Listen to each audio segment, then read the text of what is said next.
네, 오늘은 마태복음 2장 9절에서 12절 말씀을 중심으로 성탄에 참된 경배자라는 제목으로 하나님의 말씀 함께 나누도록 하겠습니다.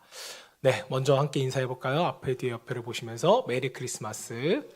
네, 기왕이면 손을 흔들어 주시면 좋아요. 양손을 흔들어 주셔서 메리 크리스마스 인사해 보시면 좋겠습니다. 네, 메리 크리스마스 뜻이 무엇인지 기억하시나요? 제가 지난 주일날 설교를 했는데 오늘은 예수님을 예배하는 행복한 날입니다 라는 뜻이었죠. 되새기기 위해서 다시 한번 인사해 보겠습니다. 오늘은 예수님을 예배하는 행복한 날입니다. 인사하시라니까요.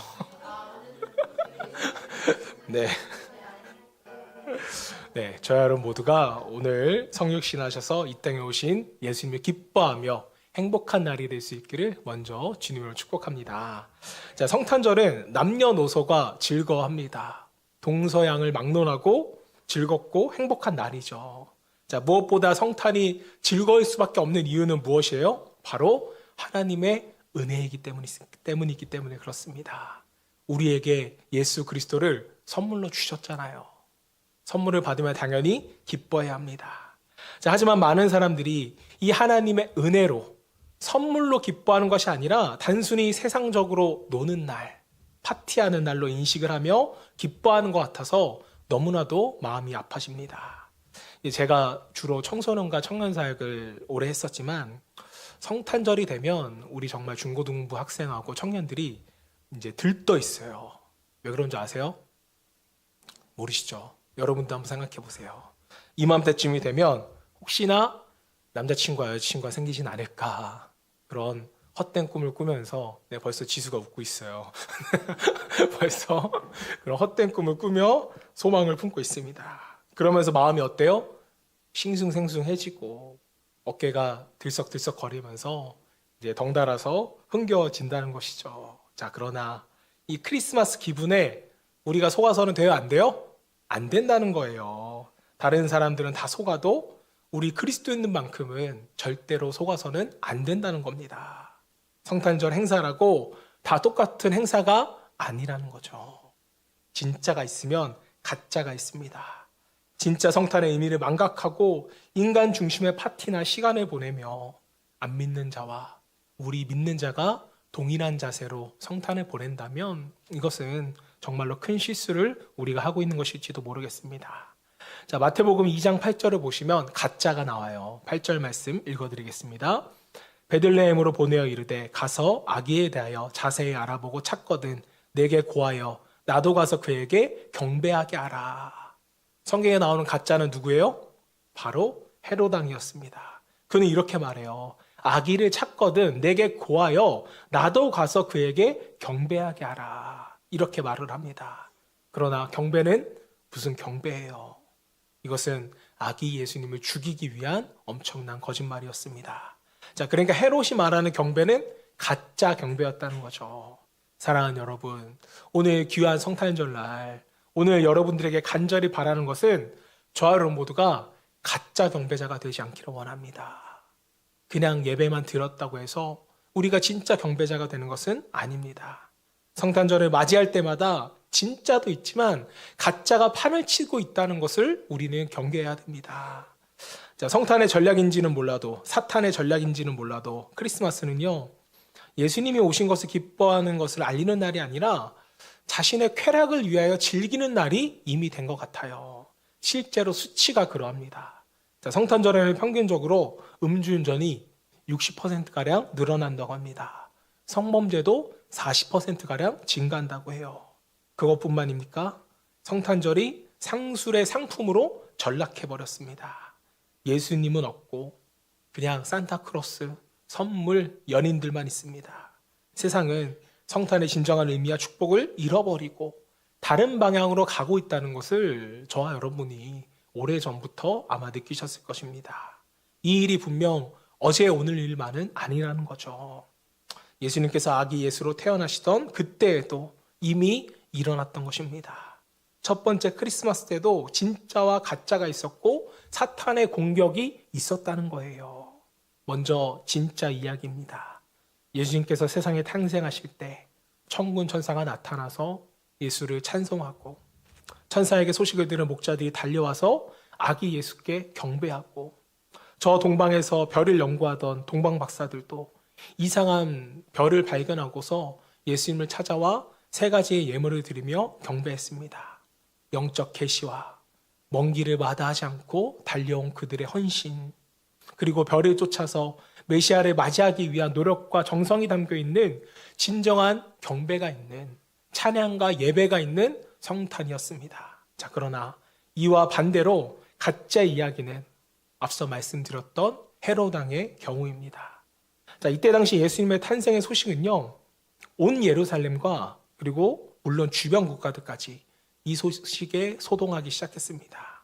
자, 그러나 당시 로마의 지배를 받았던 이스라엘 분봉한 헤롯은 새 왕이 태어나면 나는 끝나겠구나. 예루살렘 사람들도 우리는 헤롯 정부에 빌붙어서 먹고 사는데 이제 끝나겠구나 하면서 대책을 세우게 됩니다. 그 대책이 무엇이었습니까? 군대를 보내어 베들레헴의 2살 이하의 어린 아기들은 모두 학살하는 것이었습니다. 예수님을 없애기 위한 얼마나 악한 일들인지 그들은 모르고 자신들의 유익을 위하여 그저 죄를 범하는 것입니다. 자, 이것이 바로 사단의 정체고 사단의 전략이에요. 저는 그런데 오늘 이런 일들이 비일비재하다고 저는 느낍니다. 지금도 하는지 모르겠어요. 오늘도 하고 있는지는 모르겠는데 벌써 7, 8년 정도 된 것 같습니다. 어느 유명한 목사님이 교회에 중들을 초대해서 강단에서 스님의 성탄 축하 강론이라는 명으로 교회 안에서 스님들에게 메시지를 전하게 하는 사건들이 있었습니다. 우리가 성탄의 메시지를 계속해서 나누지만 성탄은 어떤 날이에요? 인간을 죄로부터 구원하시기 위하여 성육신하신 하나님이 인간의 모습으로 태어난 날이에요. 그것을 기억하고 감사하는 날입니다. 자, 그런데 예수를 구주로 믿지도 않는 그 중들을 세워서 성탄을 축하하라고 강단을 내어주는 사건들이 있었습니다. 이게 여러분 뭐 하는 겁니까? 헤로당처럼 가짜 경배를 하게끔 시키는 거 아닙니까? 종교가 서로 연합한다, 이런 듣기 좋은 허울에 목회자나 성도가 결코 넘어가서는 안 될 것입니다. 사단의 전략은 예수 그리스도의 탄생을, 생명의 날, 기적의 날, 기쁨의 날을 주인공이신 예수님 없이 인간 중심으로, 사단 중심으로 보내게끔 하는 것이 사단의 목적과 목표라는 것입니다. 사단은요, 2000년 전이나 지금이나 똑같은 생각으로 우리를 무너뜨리려고 한다는 것입니다. 저는 사랑하는 여러분들께 묻습니다. 여러분들은 어떤 경배자이신가요? 예수님께 여러분의 마음을 드리는 진짜 경배자이십니까? 아니면 예수님 없이 나만 좋다고 성탄을 즐기기만 하는 가짜 경배자이십니까? 여러분들은 진짜 경배자가 되기를 주님의 이름으로 축원합니다. 오늘 성탄을 맞이한 우리는 어떻게 참된 경배자가 될 수 있을까? 본문을 중심으로 진짜 경배자는 어떤 일이었는지 함께 나눠보도록 하겠습니다. 자, 우선 첫 번째로 참된 경배자는 항상 기다리며 깨어있는 사람들입니다. 2절 말씀 우리 함께 읽어볼까요? 시작. 유대인의 왕으로 나신 이가 어디 계시냐? 그의 별을 보고 그에게 경배하러 왔노라 하니. 자, 2절 말씀을 보니까 우리가 동방에서 그의 별을 보고 그에게 경배하러 왔노라, 이렇게 말씀했습니다. 동방 박사들이 매일매일 별을 보고 연구하다가 이상한 별을 보고 이것은 틀림없이 저 유대인들이 말하는 메시아가 이 땅에 오시는 것이다, 탄생을 알리는 것이라 그것을 믿고 먼 길을 오게 된 것입니다. 자, 바벨론에 살았던 경건한 유대인들의 말씀을 통해서 동방에 살았던 이방의 박사들이 이것을 믿게 되었고 항상 깨어 기다리며 메시아를 기다렸다는 것입니다. 예수님의 탄생을 알고 찾아왔던 목자들도 이것은 동일했습니다. 그들은 양을 돌보기 위해서도 깨어 있었지만 하나님을 찬양하면서 밤을 지새우기도 했습니다. 자, 이스라엘의 전통 노래 중에 목자의 눈물이라는 것을 보면 이런 가사가 있다고 합니다. 제가 읽어드릴게요. 전능하신 하나님, 밤도 세상도 참 어둡습니다. 강한 자들에게 눌림받는 약한 우리를 보살피소서. 악한 왕은 백성을 괴롭히고 죄악은 넘쳐나고 있습니다. 하나님, 오시겠다고 약속하신 메시아는 언제 오시는 것입니까? 목자들은요, 이 노래를 항상 부르면서 메시아를 기다렸던 거예요. 목자들은 이렇게 깨어 있다가 기다리다가 천사들을 만나게 됩니다. 즉, 기도의 응답을 받았다는 것입니다. 그리고 천사들이 알려주는 아기 예수님, 메시아의 탄생 소식을 그들은 듣게 됩니다. 자, 이렇게 참된 경배자는 항상 말씀과 기도로 깨어 있을 때 만나게 되는 줄로 믿습니다. 그냥 여러분 우연히 만나는 게 아니에요. 기도와 말씀으로 언제나 우리가 준비되었을 때, 그때 우리는 메시아 그리스도를 만나게 되는 것입니다. 여러분, 깨어 있음이라는 것이 뭘까요? 학창 시절에 교회에서 크리스마스 전날 올라이트 하면서 성탄을 맞이하면 그게 깨어 있는 것일까요? 아니죠. 예수 그리스도가 오신다는 확신과 믿음으로 기다리는 것이 바로 깨어 있음입니다. 약속대로 주님은 이 땅에 오셨고 약속대로 이 땅에 다시 오실 것입니다. 예수님이 다시 오셨을 때 헤롯 왕과 예루살렘 성 안에 있던 또 제사장들과 백성들처럼 다시 오실 예수 그리스도를 우리가 혹시나 잠들어 경배하지 못한다면, 맞이하지 못한다면 예수님의 초림 때는 분명히 기회가 있었습니다. 하지만 재림의 때 경배하지 못한 이들은 심판의 대상이 될 것입니다. 저 여러분 모두가 항상 기도와 말씀으로 깨어 있어서 다시 오실 예수님을 맞이할 수 있는 그런 참된 경배자가 되기를 주님의 이름으로 축복합니다. 자, 한 발 더 나아가서 성탄의 참된 경배자는 누구일까? 두 번째로요, 참된 경배자는 엎드려 경배하는 사람입니다. 오늘 우리가 찬양을 보면 엎드려 경배하자, 이런 찬양의 가사가 다 나왔다는 것을 여러분도 느끼실 거예요. 자, 마태복음을 보면 아기 예수님의 탄생 소식을 들은 사람들은 아주 많았습니다. 동방박사뿐만 아니라 헤롯 왕도 아기 예수 나심을 들었습니다. 제사장들도 들었어요. 서기관들도 있었습니다. 예루살렘 사람들도 있었어요. 자, 그런데 여러분, 이 중에 복을 받은 사람들은 누구예요? 엎드려 경배한 사람들, 엎드려 경배한 동방박사들과 목자들이었다는 것입니다. 마태복음 2장 11절 말씀, 상반절 말씀 볼게요. 집에 들어가 아기와 그의 어머니 마리아가 함께 있는 것을 보고 엎드려 아기께 경배하고.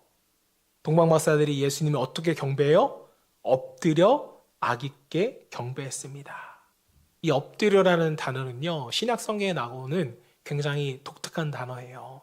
프로스퀴네오라는, 진정으로 예배하다는 단어입니다. 엎드려 경배한 그들만이 참 하나님이 참 사람이 되신 것을 볼 수 있는 특권을 누리게 된 것입니다.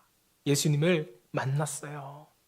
이 특권은요, 성전에서 예배를 드리는 제사장들도 누리지 못하는 특권이었습니다. 자, 그런데 동방박사들은 아기 예수님을 제일 만나는 은혜와 축복을 누리게 된 것입니다.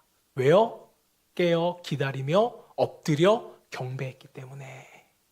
자, 그래서 마태복음 13장 16절은요, 이렇게 말씀합니다. 그러나 너희 눈은 봄으로, 너희 귀는 들음으로 뭐가 있도다? 복이 있도다. 사랑하는 여러분, 오늘 말씀을 듣는, 오늘 예배하는 저 여러분 모두가 복 있는 사람이라고 믿으시기를 바랍니다. 자, 오늘 지금 우리는 하나님의 말씀을 듣고 있잖아요. 예수님의 탄생을 예배하고 있잖아요. 성탄절이 무엇인지를 우리는 듣고 있습니다. 누구처럼요? 동방박사들처럼. 그들처럼 마음과 뜻과 정성을 모아 아기 예수님을 경배할 수 있는 자들이 되기를 주님의 이름으로 소망합니다. 자, 마태복음 2장 11절 하반절을 보면 동방박사들이 경배했던 방법이 나옵니다. 이어서 볼게요. 아기께 경배하고 보합을 열어 황금과 유황과 모략을 예물로 드리니라. 동방박사들은요, 아기 예수님을 찾아갈 때 빈손으로 가지 않았습니다. 그들은 아주 귀한 예물을 드렸어요. 그 먼 곳에서부터 구세주 메시아의 탄생 소식을 듣고 그들은 그냥 오지 않았다는 겁니다. 예물을 가져왔습니다. 그게 뭐죠? 세 가지. 황금과 유향과 모략을 예수님께 가져왔습니다. 자, 그런데 이 예물의 의미가 뭐냐면 황금은요, 예수님은 왕이시다, 이런 의미를 가지고 있었고요. 유향은 뭐예요? 예수님은 대제사장이시다 라는 의미를 가지고 있고, 모략은 뭡니까? 이제 모략은 이제 장례 때 사용하는 물품이기 때문에 예수님은 우리를 위해서 죽으신다, 십자가에서 매달리신다 라는 의미로, 우리가 우리의 구세주다 라는 의미로서 모략을 선물로 드렸다는 것입니다. 자, 성탄절을 그저 아기 예수님의 그냥 탄생, 그냥 생일로만 우리가 알아서는 안 된다는 거예요. 대제사장과 서기관은 구세주의 탄생에 관해서 많이 알았습니다. 그들은 하지만 믿지 못했어요. 결과적으로 깨닫지 못한 것이고 은혜를 받지 못한 것입니다. 자, 그런데 동방 박사들은 이것을 알았습니다. 그리고 실천했어요. 그래서 복을 받았습니다. 아기 예수께 엎드려 경배하는 것이 진정한 성탄의 축하의 자세인 것입니다. 그렇습니다. 예수님의 이름에 합당한 영광을 돌리는 것이 진정한 경배다. 저는 성경이 우리에게 이렇게 말씀하고 있다고 믿습니다. 그리고 이 말씀은 구약성경 역대상 16장 29절에서 이렇게 말씀합니다. 우리 함께 읽어볼까요? 시작. 여호와의 이름에 합당한 영광을 그에게 돌릴지어다. 예물을 가지고 그 앞에 들어갈지어다. 아름답고 거룩한 것으로 여호와께 경배할지어다.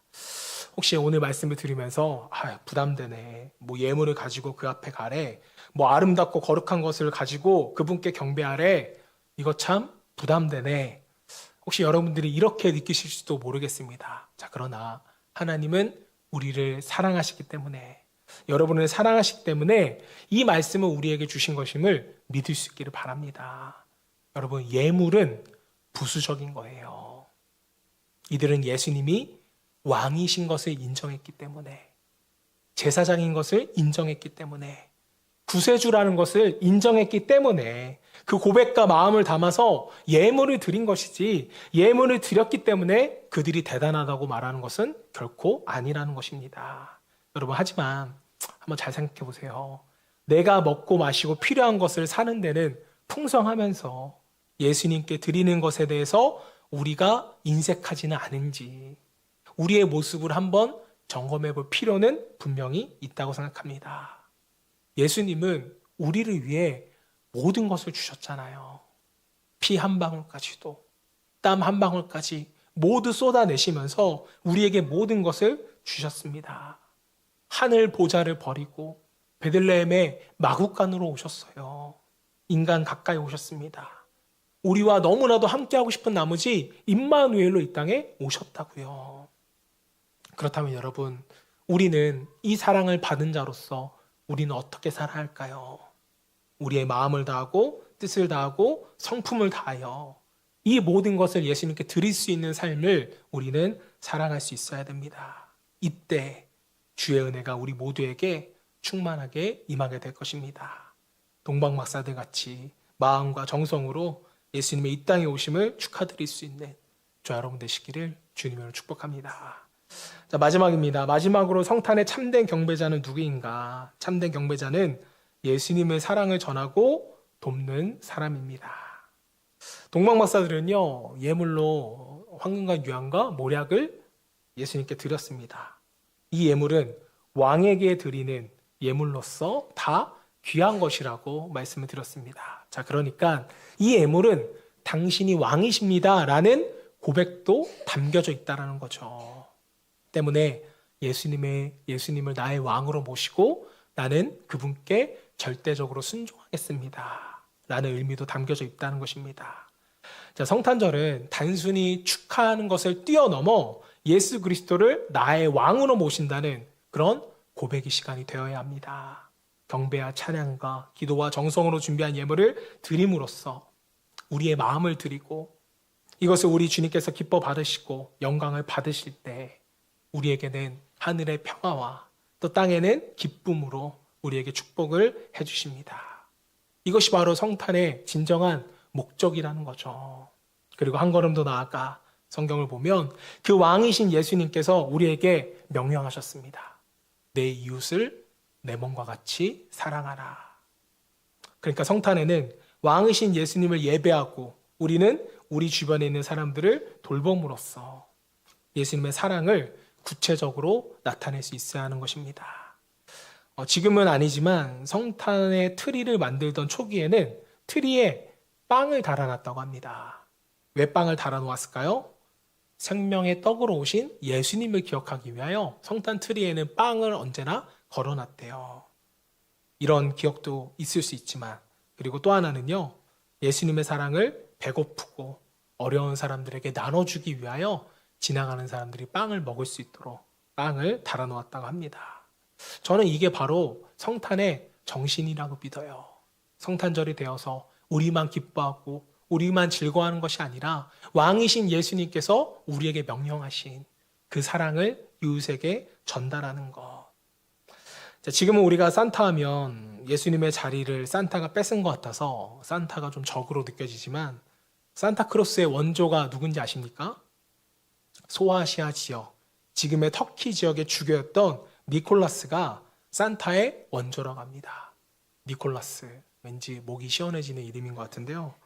소아시아의 미라의 주교였던 니콜라스는 항상 가난하고 불우한 이웃들에게 사랑을 전하면서 극진히 돌봐왔는데, 이제 성탄절이 되면요, 더욱더 예수님의 사랑을 전하기 위해서 특히나 어린 아이들에게, 못 입고 못 먹는 아이들을 위하여서 구제 활동을 많이 했다고 합니다. 자, 이런 예수님의 사랑을 전파하는 이 니콜라스의 사랑 이야기가 여러 나라로 퍼지게 되면서 재미있는 동화처럼 꾸며지고, 또 붉은 옷에 흰 수염이 난 오늘의 산타클로스의 모습으로 발전하게 되었다는 것입니다. 자, 트리나 또 산타클로스의 유래는요, 바로 예수님의 사랑에 근본을 둘 수 있다는 것이죠. 그래서 우리가 트리를 보더라도, 그리고 산타를 보더라도 예수님의 사랑을 거기서 느낄 수 있어야 하는 것입니다. 자, 사랑하는 여러분, 성탄절의 분명한 의미를 되찾고 진정한 경배자가 되는 것이 오늘 우리에게 가장 중요하다고 저는 믿습니다. 하나님께서는 세상을 이처럼 사랑하사 예수 그리스도를 우리에게 보내주셨습니다. 자, 그래서 누구든지 예수를 나의 구주로 믿으면 구원을 받아요. 예수님이 없이는 구원도 없는 것입니다. 성탄절도 마찬가지예요. 우리는 결코 예수님이 없는 그런 성탄절이 아니라 진정 우리 마음에 예수님이 계신 성탄절이 되도록, 그리고 성탄의 의미를 제대로 전할 수 있는 저와 여러분이 되어야 할 것입니다. 특별히 우리 자녀들에게 성탄의 의미가 무엇인지를 여러분들이 어렸을 때부터 잘 전해주셔야 돼요. 단순히 기쁘고 단순히 우리 가족이 해피한 날이 아니라 예수님의 사랑을 전하기 위해서 애쓰는 날이 되어야 할 것입니다. 하나님과 아기 예수님께 영광을 돌리는 성탄의 참된 경배자가 될 수 있기를 주님의 이름으로 축원합니다.